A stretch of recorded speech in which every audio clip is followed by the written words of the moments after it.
Kalau kita lihat dalam beberapa penafsiran lain, ini tidak ada di Ibnu Katsir, bahwa Allah Subhanahu wa taala memberikan beberapa hidayah kepada makhluknya. Kalau disebut makhluknya berarti bukan apa?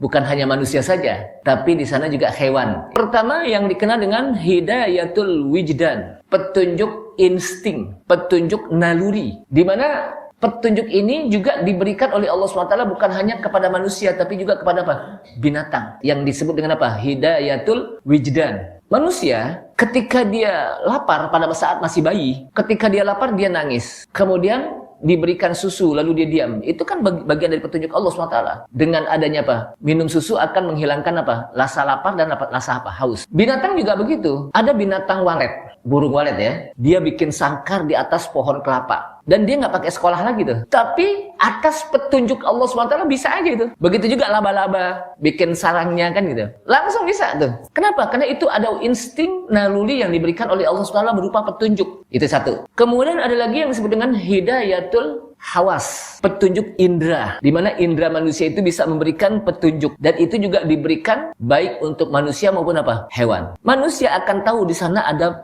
air dengan petunjuk mata. Manusia akan tahu di sana ada suara orang nih. Manusia akan tahu bagaimana rasa mencicipi makanan, ada yang asin, ada yang asam, ada yang angot, macam-macam lah gitu, sesuai dengan apa? Rasanya. Nah, binatang juga diberikan indera. Bahkan indera binatang, apalagi anjing itu lebih apa? Lebih tajam ketimbang manusia. Nah, yang dua ini tidak diberikan untuk hewan. Apa itu? Yang ketiga adalah hidayatul aql, petunjuk akal. Nah, petunjuk ini tidak diberikan oleh Allah SWT untuk binatang. Allah SWT hanya memberikan petunjuk ini untuk apa? Manusia. Sehingga dengan akalnya, manusia akan tahu yang baik dan yang buruk, yang salah dan yang benar, akan tahu yang hak dan yang batil. Namun, akal manusia, petunjuk, baik petunjuk wijdan tadi ya, petunjuk naluri itu kan terbatas. Petunjuk hawas, indera juga terbatas. Petunjuk akal juga terbatas. Karena kadang akal itu ketika dia mendapatkan petunjuk itu tidak objektif. Kadang menurut dia benar tapi menurut kita salah. Kadang menurut dia apa? Baik, ternyata menurut kita apa? Nggak baik. Kenapa? Karena tidak ada standarnya, cuma menurut akal saja. Maka yang keempat itu kita membutuhkan hidayatul din ay hidayatul Quran, petunjuk Al-Quran. Kenapa? Karena akal itu